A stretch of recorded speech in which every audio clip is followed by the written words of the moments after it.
So, on screen. Come. Welcome to How Much for Just the Podcast. I'm Damo, And I'm Mick. and we're watching Star Trek in the worst possible order.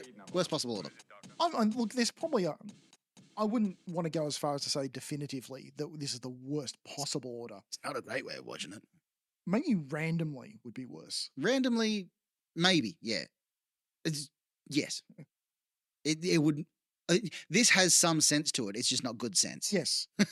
Yes. So if you're only just joining us, the order we're watching in is in-universe chronological, Yes. where we have started in the earliest documented events in the Star Trek universe, and we have made our way all up to the Earth year 1957. 1957, Carbon Creek, Enterprise, Season 2, Episode 2. That's right. It was early season 2, wasn't it? Yeah. It's literally the second episode. Because, that's why they're having dinner together at the start of the episode, is because they're celebrating the 1 year since T'Pol officially became part of the crew. And, has been underutilized ever since. Yeah. And they celebrate this by basically doing the Princess Bride. T'Pol tells a story. Yeah. Which has some kissing parts in it. It does have some kissing parts. One kissing part. But not many, yeah. I think there's a bit more implied kissing parts. Oh, yeah. There's only one on-screen kissing part. Yeah. But we don't need to talk too much about that. Yeah, no, I mean, we'll get to that later, because I think we should go through the episode sort of step by step for once. Because Whoa. What's rather than skip to the end of the episode like we normally fucking do, because there's no time travel shenanigans. This is the first episode that we're doing that has no time travel. It's just people telling a story. Yes, yeah, which may or may not have happened. Nod, wink, wink. It's fairly heavily implied that it did happen. Oh yeah, no, it is. But but in universe, T'Pol never actually quite comes out and says, "Oh yeah, I know some facts." Yeah, but she doesn't tell any of the other characters that it happened. But also, she's still got her great grandmother's bag. He said, skipping right to the end After saying, "I was doing so well." Like. Literally the last shot. That is literally the last shot of the episode. Shut up, that's why. I didn't mean to. Anyway, look, I'm of the opinion that the events in this episode occurred. I don't think they would have bothered making it if they hadn't. Yeah. I think the whole point of actually going out and filming it would be that, to establish that it was real. Exactly. Not a holodeck episode. No, it's not a holodeck episode. It's not a imaginary episode. It's not history gets rewritten. It's not a thing. It's just a story. It's not two people from a completely different show watching the fucking. Yeah. It's like T'Pol goes to Carbon Creek on a day off on thing, and Archer asks, "Sir, why?" Yeah. It's like, why would you? Seriously, why would you? Why'd you go to Pennsylvania? What else is in Pennsylvania? What pencils? Else? Yeah, I don't know. I presume there's pencils in Pennsylvania. Yeah. Americans, the audience. Yeah. Get back to us. Presumably there's at least one Pennsylvania out there. I guess. There's probably several. Yeah. Which city is in Pennsylvania? Like which is the capital city? Through the magic of clicking a link, I'm gonna look like I know things. Philadelphia is a city in Pennsylvania. Oh, okay. Yeah. Philadelphia is a city, not a state. Yeah. So I know geography. Ask me where Victoria is. Where's Victoria? I don't know. She's quit her job. Oh no. No, so yeah. So yeah, she's gone to Pennsylvania. Carbon Creek, Pennsylvania, tiny little town. Even in the 24th century, a tiny little mining town. Yeah. Where I presume they mine carbon. It sounds like a, tourist town. It sounds like, Sovereign Hill. yeah. It really does. It sounds like you'd go there to see some actors in period costume, just like going, "Oh, hello there, little lady." That was the twist of the episode. Like, they've actually arrived in 2063, and it's just a tourist town, and everyone stays in character because if they get fired if they go out of character. So the Vulcans have to pretend. Anyway, That would be that's a good fucking mark that down for space tradies. That's verging on a holodeck episode. You're verging on a holodeck episode, but it's not Ah, because anyway. Shut up. That's why. Well, we know that any holodeck episodes in space tradies need to have a pool table, and this has got one. This has a pool table. This is why when I don't remember the name of the episode, this is just the Vulcans play pool episode. Even though this isn't a time travel episode, this has the same basic thing that happens in a lot of the Star Trek time travel. Like they have to get currency. They arrive from somewhere else, and the way they get local currency is by hustling the natives. Yeah. Jim Kirk gets it through playing chess. The Vulcans get it through playing pool. Riker gets it through hand jobs. Yeah, and Data just pisses off, non-entity characters. Yeah. Never come back. Data gambles away his fucking comm badge for a vest and a hat. Yeah. Not a bad fucking deal. Yeah, I guess. Oh. But yeah, also the Vulcans can speak English fine, or at least the universal translators aren't, noticeably. And no one notices that there's lip sync issues. Yeah. Which I don't know, because it's the thing that the universal translator always glitches over. It's always glossed over in every. Not just in this, it's in Stargate, in fucking Babylon 5. It's every single alien involving television show just glazes over the fact that everyone's speaking perfect English. Well, I mean, the Marvel Cinematic Universe, all of the fucking Norse gods speak perfect English. In the last episode, they've, at least for a moment, in the Little Green Men one. Yeah. I don't think we mentioned that. Yes. Yeah. Where they were actually speaking actual Ferengi. I did like that. Yeah. And the humans, I think their dialogue was reversed. Yeah. When they were being heard from the other perspective. So I think that's the first time anyone's ever acknowledged the universal translator being on or off. Yeah. And that was a plot point in that episode is that they had to, adjust because Ferengi have implanted universal translators for commerce. Whereas, the Federation uses their comm badge. Yeah. And I mean, this explains, again, with if the Vulcans had, universal translator, it explains them being able to, understand what is being said, but it doesn't solve the problem of when they speak. Really? Where does the sound come from that people are hearing? Because if it's just an extra little thing overlaid over the top, that's going to stand out a bit in 1957 Pennsylvania. And it really undermines Hoshi's job. But again, maybe these were people assigned to study Earth. So maybe they'd studied Earth languages because they were monitoring transmission. Because, it's not in the episode. No. They've gone there because they've noticed Sputnik being launched, which wouldn't make a big splash galactically. Not really, but it's... No, but it implies that they were already watching. Yeah. And so someone was already observing to see Sputnik go up. They are anthropologists, but also, they didn't intend to land. No. But I'm saying if they were there to monitor and watch humans to the point where they saw Sputnik was coming and were there for it, they were listening to transmissions. Someone is monitoring and listening to Earth communications and transmissions probably. So having some of these anthropologist explorers know the local language isn't an unimaginable stretch. But then there's a plot point in the show where he's watching the television to understand Earth culture. So if they've already received those transmissions, watching the television is not a new thing. Well, maybe they only watch news and it was only news. Yeah, well, it's it would only be logical to watch the news until you get down there and suddenly you realize how logical it is to watch I Love Lucy. Yes.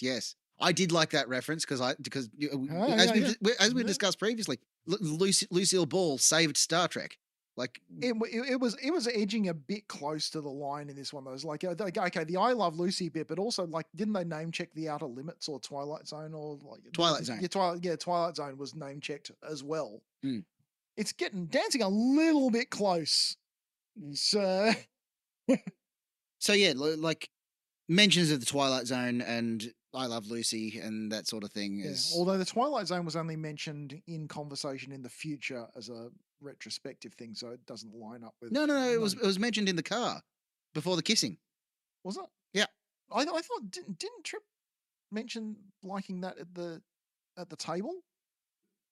I don't remember. I reckon because it was like it was when the what's her face was worried about offending Mestral. Yeah. Like it's, oh, I'm sorry, I didn't mean to offend you. It's like, Yeah. I'm not offended.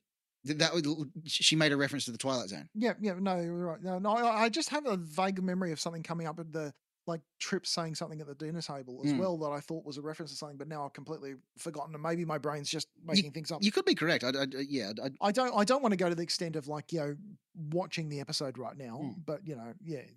Although we have a screen and we can watch it now. Yeah, I know, but I just don't want to. Yeah, fuck it. Point is, all this is going in the bed. They mentioned Twilight Zone is mentioned. Yeah, they mentioned the Twilight Zone. They mentioned I Love Lucy. Mm-hmm. It's dancing a little bit close to like, oh, maybe. Meta, yeah. I remember there being one of the Doctor Who episodes. It was like Sylvester McCoy, I'm pretty sure, was a bit where they were on Earth in London in 1963, and the TARDIS dematerializes, and they cut off just as a BBC announcer saying, and next up on the BBC is a new adventure series. Cut. And I was like, oh, no, you didn't need to do that. Yeah. But like, yeah. And it felt a bit edging about towards that. It felt a bit that kind of. It's on the nose. It's like I Love Lucy was a cultural phenomenon. Oh, yeah, and so was Twilight Zone. And like, if we're discussing a character watching television, those are the shows that he would have watched at the time. Yeah. That's what you would do. And like, the reason I like the reference is because Lucille Ball has such, influence on Star Trek, actual Star Trek history. Yeah. But like, it wasn't. Oh no! Look, if it had just been the "I Love Lucy," I'd be fine with it, and I thought that was a nice, polite little nod to Lucille.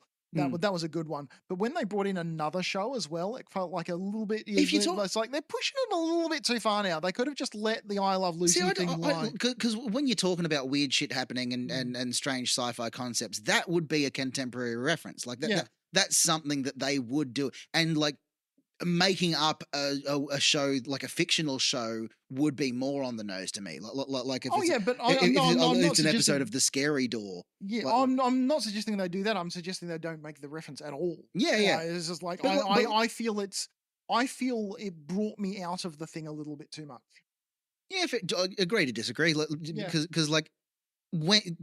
in the conversation they were talking about weird sci-fi stuff. And I get that it. is a reference that people would have made. People would have made that reference in the 90s. People Twilight Zone is a quintessential science fiction show, and referencing that doesn't necessarily mean that look, the writer of the Twilight Zone also wrote Star Trek. It's just a reference of sci-fi shenanigans that a 1950s woman would understand or relate to. So it's not as on the nose as like some of the cultural references in the likes of of Buffy or whatever. It is an error if it's there, because I just looked up the first series of the Twilight Zone started in 1959. Really? Maybe I am remembering it wrong. And yeah, fuck it. Yeah. Anyway. Fair enough. You felt they were on the nose. No, look, I just think they were pushing it a little bit too far. Yeah. That was all. It was just like it felt like one too far. Yeah.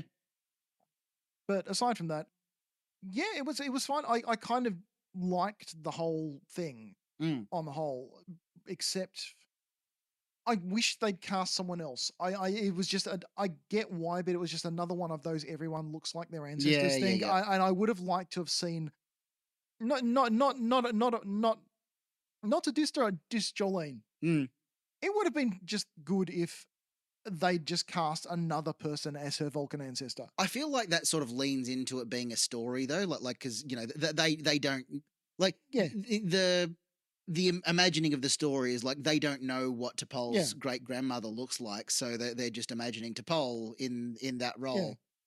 But then again, they're showing it to us as film thing. Is like it's for us. It's not for them. It's for us. But for us, I mean, we like seeing Jolene Blaylock. Yeah, no, I know.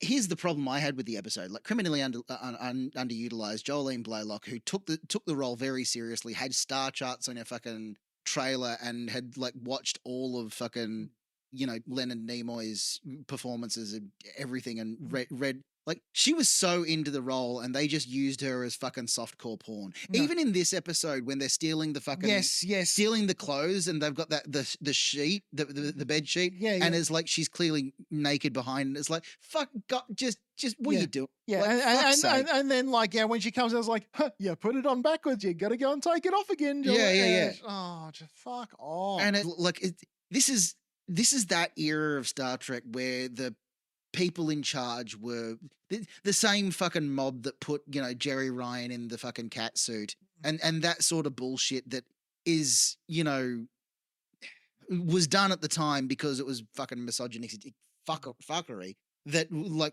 later series have moved away from considerably, but also it's you can't unsee it now. No. Like knowing what like post Me Too movement and that sort of thing, you can't unsee the bullshit. Like if you go back and watch the Broken Bow, the first episode, the gel scene. Oh yeah, the decontamination gel. The close-ups in that, like Gene's vision. Oh no, that's not even Gene's vision. That's just fucked. Yeah. Like it is genuinely softcore porn. Oh yeah, no, it is. Yes, and it's just it doesn't belong. It doesn't belong in my Star Trek. Get that out of my Star Trek. I remember the gel happening a lot more than it did. Like, in the rewatch of like Son of Enterprise, I remembered it happening every other episode. It definitely happens in the first episode, like the first double episode. Yeah, but like I remembered it happening a lot more than it does. absolutely came back a couple of times. Yeah, but like not so much in the later seasons. But yeah, it's definitely a thing they moved away from. But it still says something that it happened at all. The fact that it's there in the first place is just gross. It's gross. Yeah. And there's no reason for it. It's like, we just wanted a way to put all our characters in underwear, rubbing each other up. Yeah, they're without a Ferengi involved. Yeah, without a Ferengi. without any sort of sexual nonsense, like it's because that's the thing. Like in that first episode of Broken Bow, when they're rubbing gel on each other and they're doing close-ups of the boobs and the butt and the skin and the everything. The conversation they're having is so far divergent. There's nothing sexual in the conversation that they're having, but the way that it's framed directorially, the way that it's fucking filmed is just it's like a sex scene. It's filmed like a sex scene. Yeah. And it doesn't need to be. It shouldn't have been. Yeah. There's no reason. Yeah. They needed to rub gel on each other. Yeah. It's like a porn scene where the cable repair guy is fixing the TV while the Yeah. It's like, but you can't forget the reason he came into the room, right? No, exactly. It's like it would be poor storytelling if we didn't like. But this is because the person who wrote the scene, like the person who wrote the dialogue in the scene, didn't. I would be surprised if that's in the script that they're both in their underwear and we could get a close up of the boobs and the butt. Yeah. Like that would be an absurd thing to put in a script. So he's just done it the conversation. That's a direct decision by the fucking producers and directors going, well, we need some tits and ass. What if every time they came back on a shuttle, they had to decontaminate each other with goo and gel and Vaseline? They've got to rub Vaseline on. That's all it is. It's Vaseline. Yeah. They've got to rub Vaseline on each other, and that's how they decontaminate. No. Yeah. Just no. And so we got a bit of that in this episode, which just really gave me the shits. But the rest of the episode is, showcasing Jolene's acting ability. Like she gives a lot of subtlety in her performance that is just ignored by the scriptwriters, by the rest of the fucking thing. And then they do bullshit with her, like the fucking space aids, like the mind meld space aids, or put her through Pon Far. The episode where she goes through Pon Far. It's like that's been established that only male Vulcans do, but then she does. It's very progressive of her. Well, that leads me into the other fan theory that T'Pol's actually trans. Okay. which I like. I like that as an explanation why we had the fucking Ponfar episode. Yeah. But the point is that Jolene Blaylock was just she was absolutely she was a great actress. She was a great actress. She probably still is a great actress. And they just underutilized her. Yeah. Although in this episode, and it's like not this is not a huge nitpick. I don't feel, and again, this was kind of half pitched as a maybe it's just a story that she's telling. I would have liked to see a little bit more differentiation between the Vulcan she's playing in the past and the Vulcan T'Pol. I don't feel that there was quite enough divergence to show them as different Vulcans. Yeah, I mean, like the Vulcan passive. But again, that would be pretty... I know it's a tough ask, and also a tough thing to build up in the context of one single episode just doing it once. Exactly. Yeah. So I don't think it's a huge criticism. No. But again, I think there could have been a little bit more. If maybe like, T'Pol's ancestor was maybe just a little less uptight or something. Yeah. Just had a different hairstyle. Yeah, just any kind of like nod that this isn't the same as like, but again, it's also being told by T'Pol. So obviously T'Pol's going to put herself into the role when telling. In fairness, like selling Velcro is not a thing that T'Pol would do. No. So, and the ancestor did that. So I mean, there's a bit there, and like the discussions about mathematics, like it's with the Vulcan stoicism, it's. Oh no, it is hard to differentiate like that, and like I said, like I don't think it could have been pulled off in the context of one single episode. No, I don't think it's a fair ask. I'm just saying, like, give me a wish list. What I want is the fucking adventures of Mestral in the fucking 20th century. Who apparently is named for the actual inventor of Velcro, apparently. Oh, really? Yeah, no, I'm pretty sure, like, I read that. George de Mestral. Yeah. Oh, that's nice. Well, I didn't know that. So I don't think that's supposed to be like a canon thing, but I think that's just a nod. Rather than a. Yeah, of course. Yeah. But no, it's a nice nod. It's a good nod. Yeah. But yeah. Yeah, because no, he was having fun. He was a Vulcan who he went native real quick. Like this is the thing. Like Vulcans have always been so standoffish of humans and just like poo pooing and like disgusted by the behavior of humans. Mestral is a Vulcan that enjoyed it and wanted to stay. Yeah. I love that, and that needs to happen a lot more. The closest we've got is fucking is lower decks. Talin, yeah. Sorry, the closest we've got is Talin, like who kind of secretly enjoys the bullshit that lower decks guys go on. I was thinking like there's a good case for Mestral being a distant ancestor there, or as like I thought of them as like two of a kind there. Yeah. It's just like the Vulcans who actually, and look, it makes kind of likes he kind of likes and look, Earth culture and like the and look, these are anthropologist Vulcans. These are people who presumably are interested in studying other.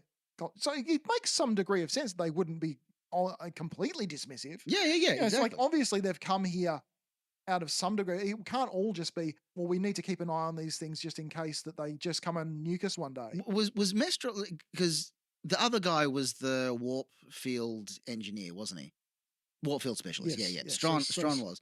So like it makes sense for Mestral to be, interested in studying the culture. Yeah. And like in stark contrast to like every Vulcan that we've ever seen in Star Trek previously, he's probably the first that actually, enjoys humans or like openly enjoys humans. Yeah. Like Spock secretly loved it.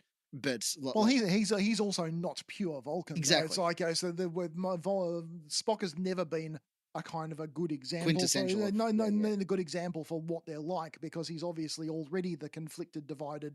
Exactly. He's already by definition has quirks. Yeah. Exactly. And so like Mestral is the first Vulcan that wants to stick around Earth because he likes the Earthlings or likes Earth culture, likes baseball, likes I Love Lucy. Yeah. I've got to be back. I Love Lucy's going to be on tonight. That's it. Like he's going on dates. I want to see adventures of Mestral throughout the 20th century. What happens when he went through Ponfar? Oh my! Like something's got to go wrong. Like he's either murdered someone, or I don't know, maybe he's married. Maybe he married what's her face. No, I don't see any reason why he wouldn't have. Like he says to Tamir that like he's not going to stick around Carbon Creek. He's going to go travel and go to one of the big cities and whatever. But you know, he might be just saying that to fucking. Yeah, well, I mean that way she won't have to lie when she gets home about what. But she did lie. No, but I mean, if it gets found out, it's like, but no, it's like, well, no, he's not gonna, you know. Yeah. It helps her justify.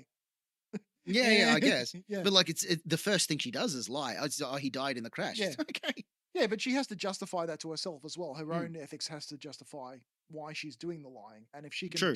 and if she can tell herself, I honestly believe I'm determined to believe he is not staying. He's going to just quietly off in the corner. He's not going to. He's just Yeah. going to what? But also, like, as a Vulcan living on Earth who's got a lifespan of 300 or whatever they live to, you're living in the same town for 50 odd years while your wife ages is probably a bad plan. He's going to have to move around a bit. I mean, like, and maybe like necessarily, like he's going to have to move around. Whether he took what's her face with him, maybe he hitches a lift later with some other space travelers. He doesn't necessarily stay there the whole sticks time. out his thumb. Yeah. Passing Vulcan constructor ship. He changes his name to Ford Prefect. Just completely abandons Vulcan culture and becomes Ford Prefect. Oh look! Maybe he got picked up in Montana. He's just sticking around, just makes friends with Zeph from Cochrane and just jumps on the Taplana Hath when it's on like just stowaway. Oh, it's fine. Yeah. I'm meant to be here, guys. No, he goes like they come. He rocks up. He's like, oh, okay, guys, while you're here, he'd have to survive World War III before then. Dramatically removes beanie. Was it you that said that like Vulcans must have time traveled to invent the beanie for the amount of times? I think maybe like there's a justifiable story there that some Vulcan time traveler goes back and invents the beanie, so future Vulcans may walk amongst us. Yeah. So which Vulcan invented Velcro? There's so presumably like there's a Vulcan patent on file somewhere. Yeah, probably. I don't know. Yeah. That's. I nearly expected like old mate the kid who they were saving for, like the reason that she sold the Velcro in the first place to send him to college to study maths. Yes. I expected him to be like a famous mathematician or someone relevant to history. Yeah, again, this is another thing where I kind of expected that to happen in Little Green Men as well. But previously, it's like I expected some kind of nod or little wink to say this person had a specific surname, or like this person's like maybe this kid it's like his mum says, well, no, I'm thinking of reverting to my maiden name of Cochrane. Yeah. Like, go and play, Stephen Hawking. Yeah. Watch out for cars. No, Stephen Hawking didn't get hit by a car. Anyway. Yeah. That would be the kind of nod I'd appreciate more than name dropping the Twilight Zone. Yeah. Look, that kind of the little nuggets of continuity, as we've seen from like Lower Decks. We love that shit. Do we ever? Who'd have thought that Star Trek nerds would be all about the tiny little details? You think? Nah, it doesn't sound right. No. Why would that work? Yeah. A strange background reference or a fucking anyway. Yeah. Just throw in a little surname or something. Like just like Noonian Sung. Noonian. I know heaps of Noonians. Noons to his mates. Noons. Noons, your shout, mate. Oh my god. Yeah, that's going on a little list of notes. That's going into space tradies. Noons. Noonsy. Get old Noonsy. Fucking Noons. He's got like 50 cousins. They all look they all look alike. It's maybe they deliberately steered away from that because they did it in fucking Times Arrow with Jack London. Yeah. and they done it so often that maybe they deliberately wanted to steer away as like, no, he just likes maths. He's just a kid who likes maths. Yeah. And, you know, Vulcans like maths, so that's what, you know, endeared them to each other. Yeah. That's fine to do. Yeah, no, it doesn't have to be interconnected, but it's just like I was wondering if it was, and apparently no. It's like Vulcans paying for him to go to college changed the course of human history or whatever. I mean, but that's the kind of thing that does happen in Star Trek. It happens all the time in Star Trek, and Yeah. that's maybe why they didn't do it.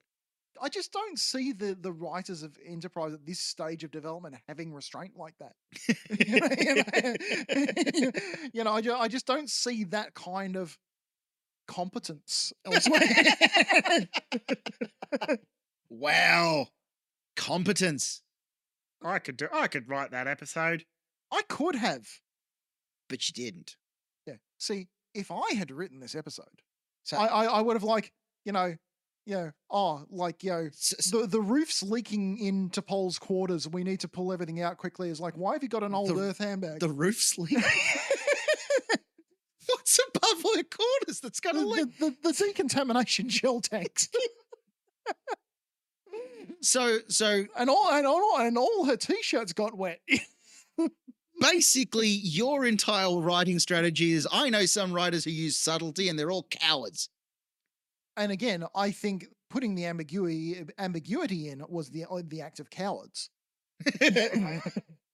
I'm also of the opinion, if you're gonna do it, just fucking do it. Yeah. If you want this story to be part of Star Trek, just fucking do it. I'll make anything canon anytime. Just fucking go. We do it at least twice an episode.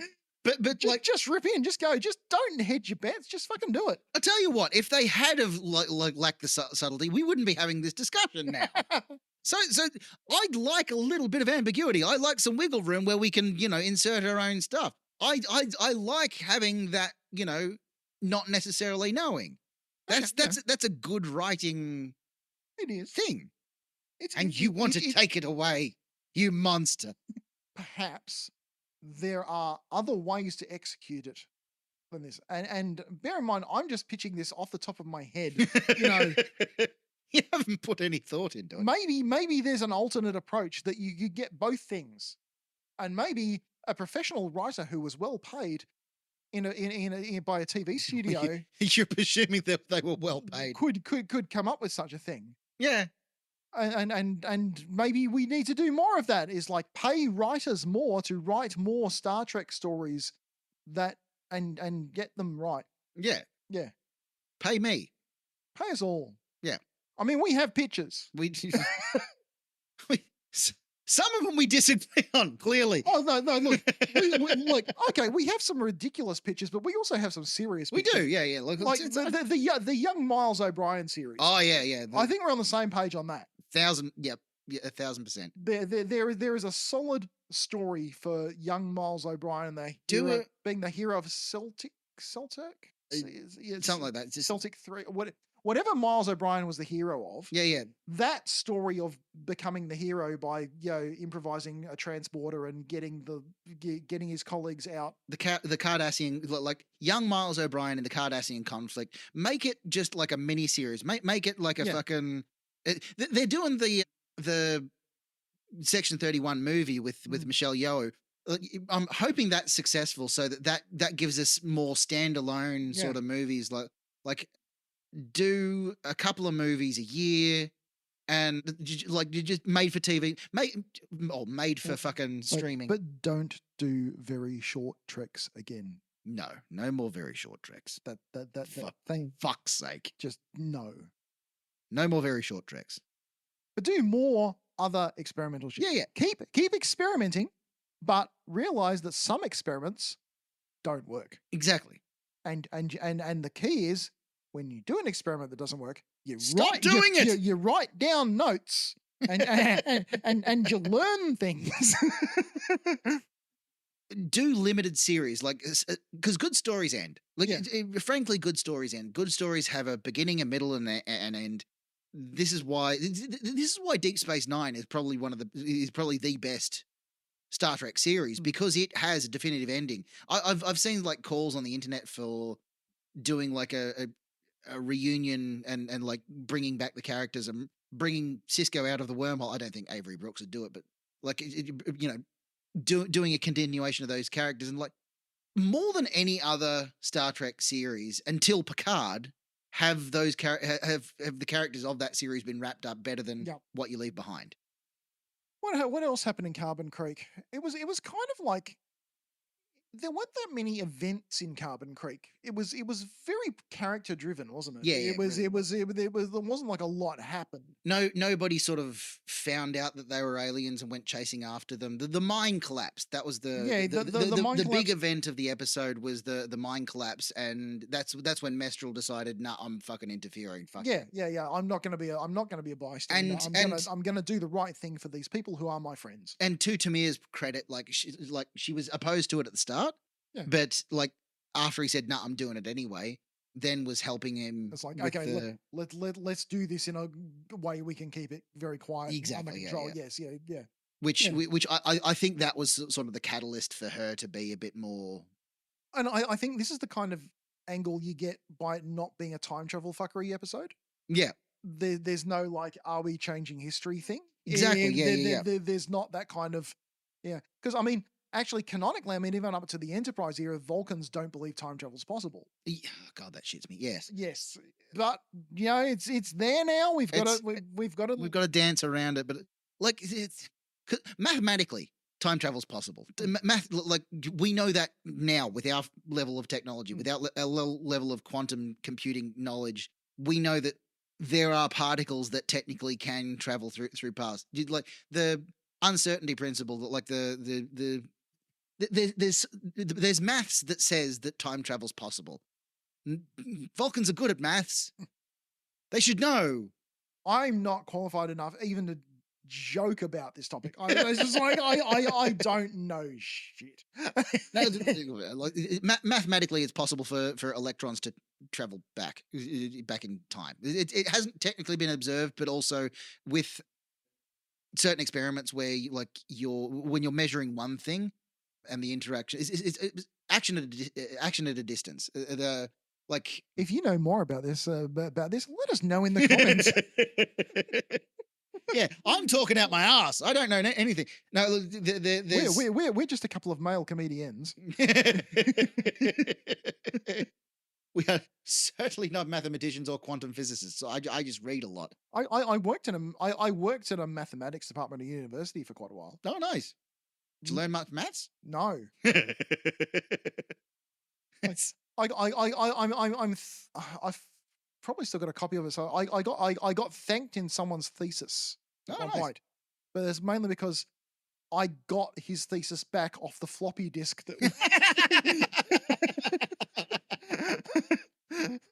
Yeah, quantum physics is fucking weird. I love it. No, anyway. You're listening to How Much for Just a Podcast on 10 your fucking internet. I've lost it. Never mind. Yeah. I don't want to do the radio voice anyway. I've nearly restarted a radio station a couple of times. Yeah, we have talked about it, yeah.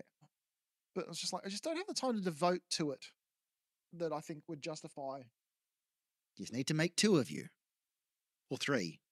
Multiplicity. Some sort of transporter accident. Yeah. Get Miles here. It's fucking. You know what happened to Riker? Thomas Barnes. Just do that again. There is there is an Ensign Barnes on Lower Decks now. Is there? Yeah. Oh, okay. Yeah, the Trill. Oh. Yeah, the unjoined Trill is Ensign Barnes. Oh, really? Yeah. I was not aware of the name. Yeah. Yeah, guys. Like I don't know how it is, but it's definitely canon. That's a descendant. Okay. Yeah. I'll be impressed when there's an Ensign Hatcher. Yeah. Like Barnes is fine, but yeah. Yeah.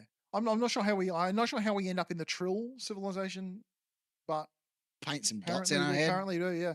Yeah. No, because one of the funniest. I think there's a bit like where she mentions having a sister. Her sister's joined to a symbiote, which you know because she just won't shut the fuck up about it. being a joined Trill is like being a vegan. It's like being pansexual, you make it the entire personality. It's like, oh, yes. Oh, funny you should mention that because my previous host, I didn't say my, I mean our. Yeah. As a joined trill, I think you'll find.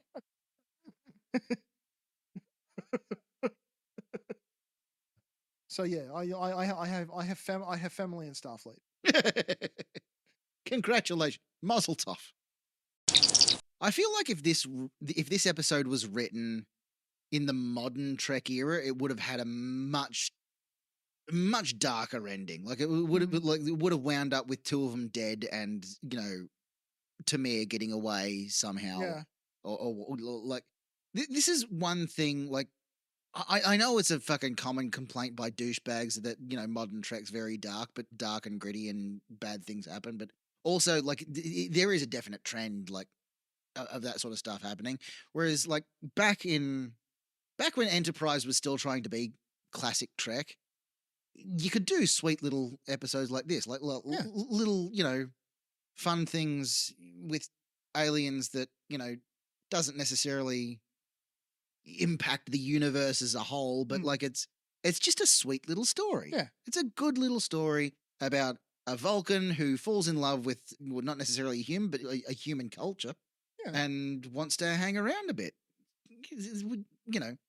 Which is fine. There's a reason that the Vulcans glommed onto us to become the Federation. It's like deep down they like us, and this is a Vulcan that's not ashamed to like humans. Yeah, which we don't see a lot of. No, especially in Enterprise, because all the Vulcans so early in season 1, especially, are just like, what the fuck are you silly little humans doing now? Just fucking stop it. Yeah. It's very much the disdainful fucking Big Brother sort of fucking Leland Palmer, just going.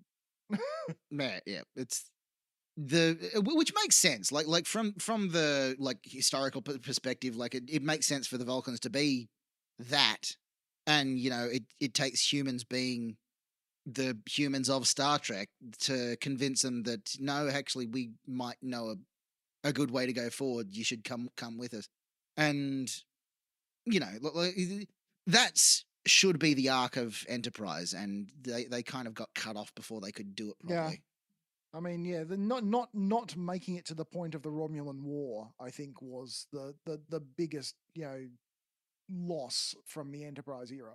Mm-hmm. Is we should have got to that point, because like that was the whole where it was leading to. That was I still lament that we never got another 3 seasons of Enterprise. Like it's like we've talked about it before. Like it takes a couple of seasons for a Star Trek show to find its footing, and Enterprise did that. Like they all seem to invariably have their shit figured out in season 4. Yeah, and they did. Yeah, and then bang.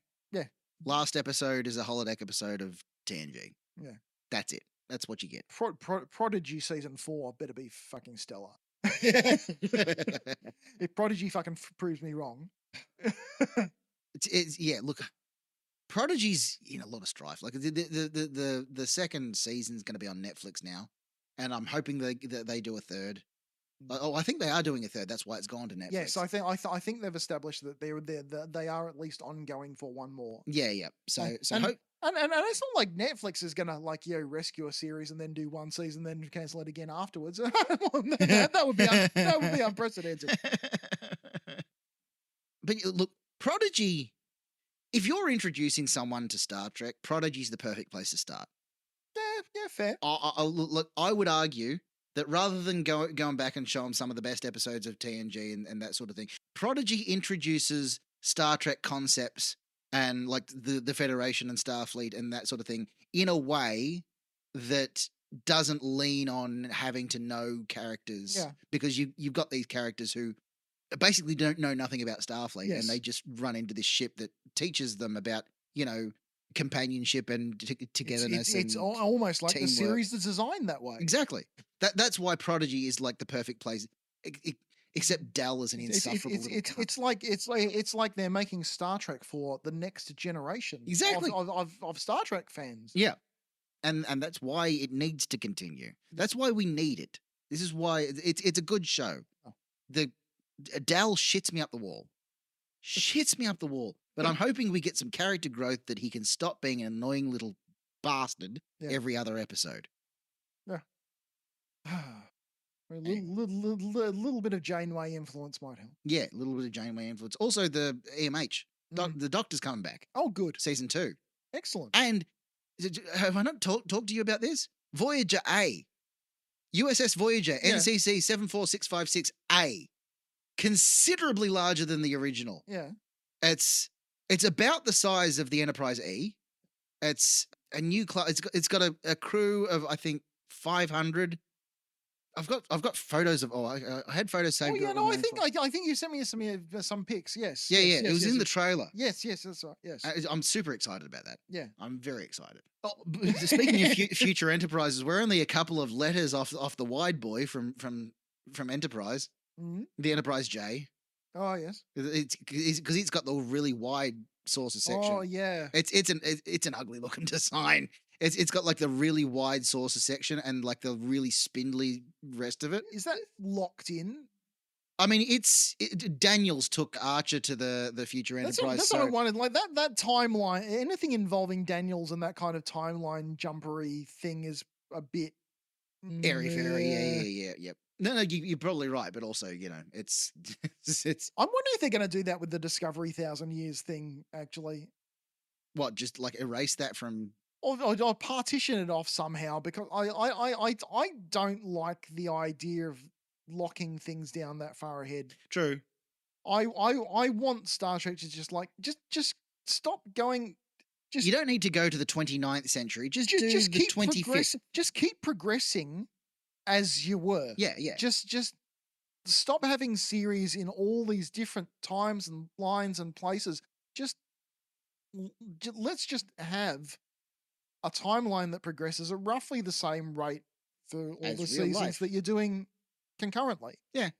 Like the way that, TNG and DS9 and Voyager all interleave at points. Yeah, exactly. That was good to keep track of, because you know where you are when you're watching a different show. You know what's going on roughly out there. In the outer, yeah. Yeah. You don't have to keep track of hang on, is this before or after that other one? What did that happen? Hang on, does that person exist yet? Or is, just, just. It's almost like they're not making it for someone with ADHD. Oh, I'm still not sure. Like, is Lower Deck?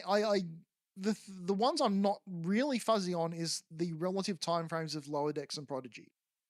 Lower Decks is it's after Star Trek Nemesis, but before the Romulan supernova. Yeah. And Prodigy is pretty similar, except it's a little bit further on than Lower Decks, is in my understanding. It's further on, is it? It's like, yeah. I guess I'm not sure, because Prodigy starts out also so detached from the main continuity. Yeah. All you really know is it's post Voyager. Yes. That's all you can know. Yeah. Janeway. Janeway's presence indicates post Voyager. Yeah. That's the only. Janeway's an actual Janeway's an admiral in it, so yes. But we've seen that before as well. Like we always knew Janeway was going to end her admiral. Oh yeah. Yeah, it's like Well, she was an admiral in Nemesis. Yeah, exactly. It's like, but that wasn't a surprise. No, that wasn't like Jim Kirk going, you know what? I think I preferred being a captain. I think I prefer. No. Janeway is going to be an admiral. Absolutely. Admiral Janeway is just lock it in. That's what she does now. Yeah. Which look, begs the question why the Romulan crisis went the way it did. Anyway, it's just is what it is. But again, Starfleet had changed after the war. It's just it was a different place, different time. But well, that happens when people start impersonating you and just don't know who your people are. It's like, whether they're still, you get a bit twitchy and worried. I don't even know if I'm still me. I don't want to be. I mean, I don't know. Am I a changeling now, or did I get taken? What? I don't know. Do I have one of the brain slug things from like season whatever? When did you last donate blood? About a week ago. Then you're fine. Okay. Because, that's one of the Yeah. tests. Oh, actually, no. Like, my GP took a little bit as well. Literally just a couple of days ago. There So you yeah, there we go. I'm It's not. okay. I'm not a changeling unless I'm one of the super new changelings from Hey. Picard, who's learned to just like be blood now. Yeah. Yeah. The meaty boys. I mean, like, if a changeling could just like form into any shape, they could just like be a human shape, but just carry some blood as well. If all the change was just issued with a little bit of human blood that they could just keep wrapped up. in a vial.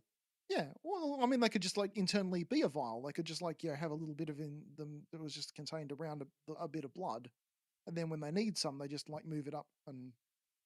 Sure. It's like doing a drug test with like a bag of wee.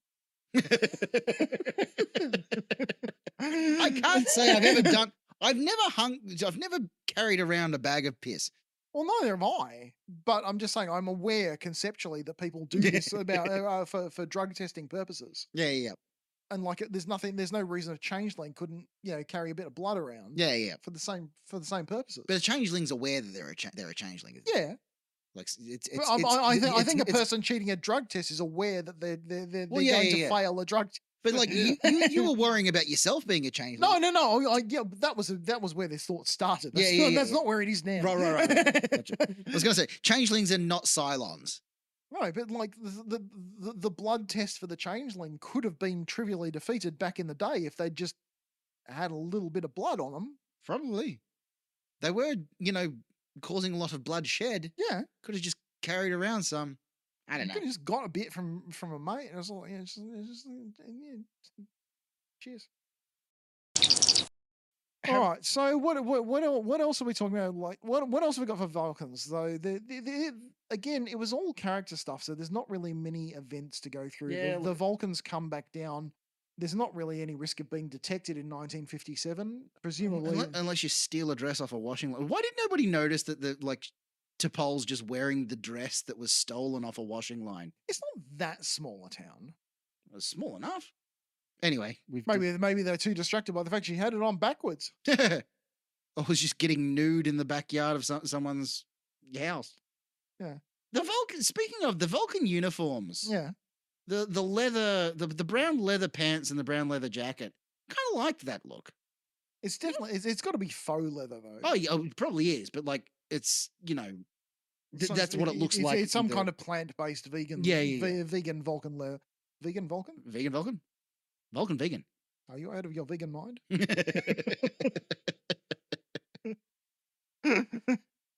I digress. It's not in universe. It's probably not leather, but also like it's made to look like leather. The brown leather. It's that's not a bad uniform. No, it's not. Certainly looks like pliable and comfortable and it's like the Vulcans wearing that around 1950s. The only sort of weird thing is all three of them are dressed the same. Yeah. That's the only weird thing. The rest of it's kind of it's not too bad. Yeah. Could be a motorcycle gang. Yeah, they don't have to claim that they're in the Navy or Chinese. Of course they're not Chinese. No. At least they're not French with their yellow eyes and pale skin. Like a fucking Frenchman. Anyway, Vulcans invented Velcro. Vulcans did invent Velcro?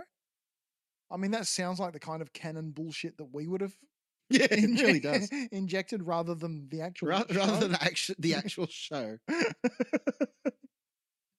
But again, I'm not sure about the mechanics of like in 1957 walking into a building or like a factory or like the thing, showing someone the Velcro, going, and them instantly going, "That's brilliant.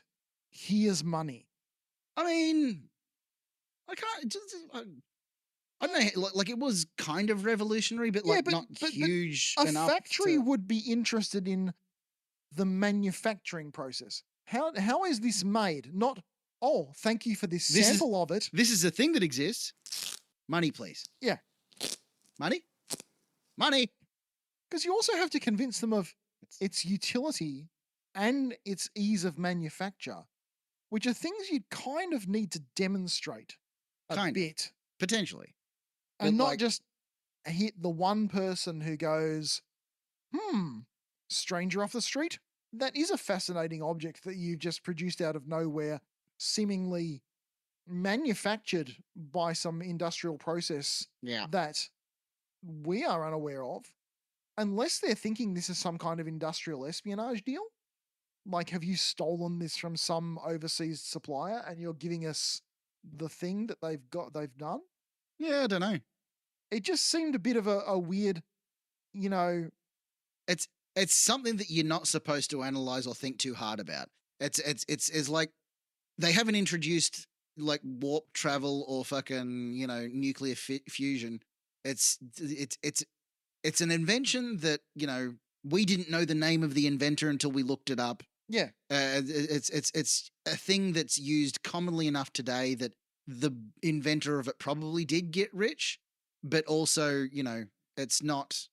Yeah, but it just seems like a very weird same day walking in with it, walking out with cash. It does, yes. Without any okay, I for first thing, I need my company's patent attorneys to check that this isn't someone else's thing. Yeah. All I'm saying is there is got to be, especially in like 57, there has got to be some intermediate step between here is a piece of Velcro and here is cash. Here is a bag full of cash. And in the middle of it are a lot of lawyers. Probably. I mean, I don't know how things worked in 1957. I wasn't there. But From what I'm aware of in America is a lot of men in hats in offices and lawyers. It's Until the whole thing was disrupted by Lucille Ball. Again, I think this is suffering from the division of like not being sure if this is supposed to be the exactly what's portrayal of happened. what happened, Yeah. or whether this is the dramatization of the story that T'Pol is telling. Yeah. And I think that's not quite clearly established either way. Yeah, look, and that leads to a little. I feel like the holes that we've poked into it in this podcast, like the universal translators, the Velcro thing. I think that there's enough sort of accumulative evidence to say that it's an unreliable narrated thing, that this is a version of the story that's happened.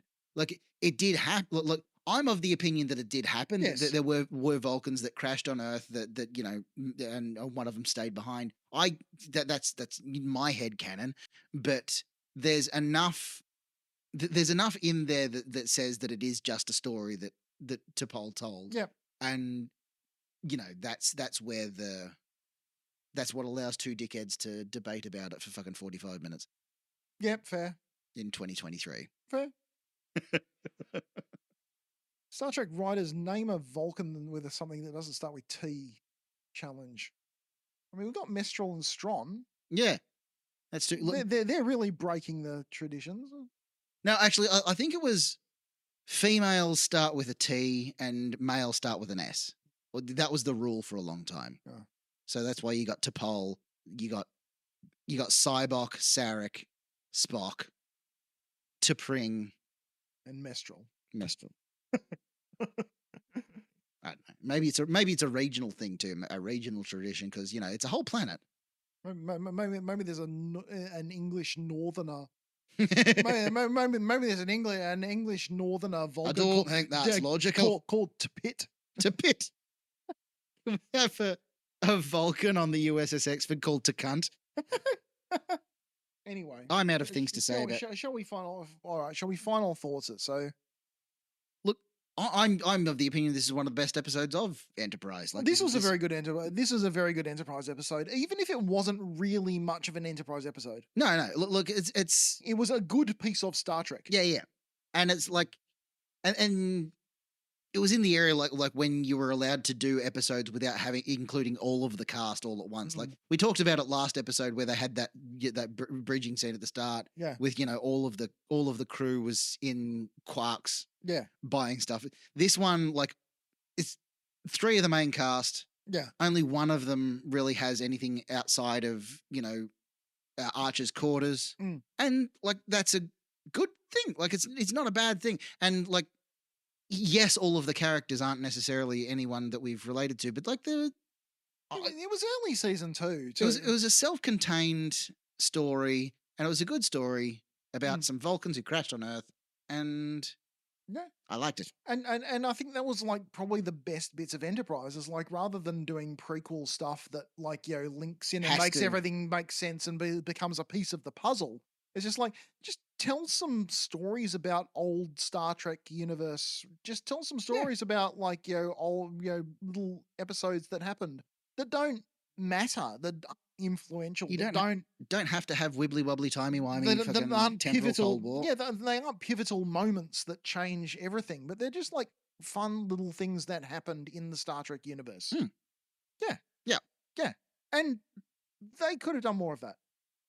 But they didn't.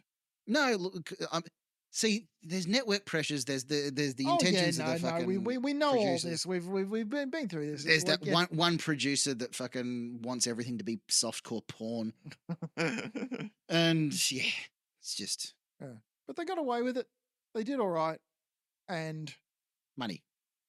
And this would be a good bit to hang follow up in Strange New Worlds on. Yeah. Also, bring Jolene Blaylock back as ambassador to Pol. For God's sake, she deserved better than Enterprise. This is what I said at the start of the episode. She was so committed to the role. She studied it. She had the pictures of the fucking because that's what her character would have done. And like she has the little intonations of voice, the little fucking eyebrow raises every now and again. She played a Vulcan well, and she wasn't given enough to do. Yeah. And this would be a good foundational thing, a good little angle to like touch on it again in Strange New Worlds, and have her back in the loop. Yeah, Mestral is on Earth. Yeah, or just like we found some Vulcan bones on Earth. Yeah.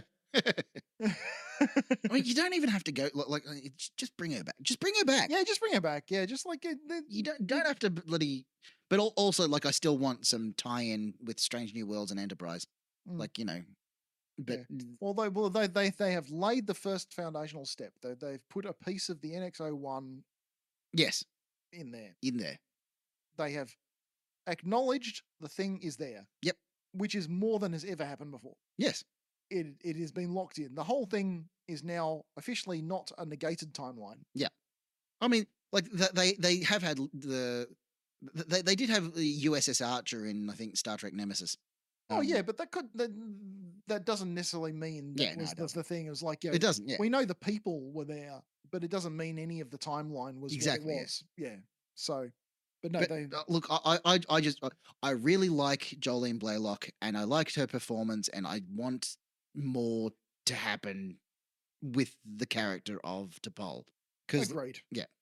Agreed. Anyway. What's next episode? What are we doing next? The next one is Assignment Earth. Assignment Earth. The not pilot for another show. The backdoor pilot that never happened. Yeah. That's gonna be a weird one. Yeah, it's gonna be strange, but we're gonna do it. Yeah. And is it the only episode of Star Trek where we'll see a cat until Data gets one? I don't think there's another cat until. Okay. I think it's a magic space cat. Anyway, so we'll see you next time. I was going to say next week, but fuck knows when it's going to drop. Who knows when this is going to drop? But I've been Damo. I'm still Mick. Give us money. Computer end program. Okay. Mr. Worf, throw him in the brig. How Much for Just the Podcast is a Grouse Media production. The theme music you heard was the Picard rap by Nikolai Kingsley. For all links to our stuff, We have lots of stuff. Go to prettygrouse.com. Where the hell are we? Where the hell are we? Transporter room 3. Engage. I'll go. Energize. Come sit around, kids. I'm going to tell you the story of the logic fairy. Come on, gather around. I'm going to tell you about the story about the child who wasn't very logical and he got punished. The end. Money, please.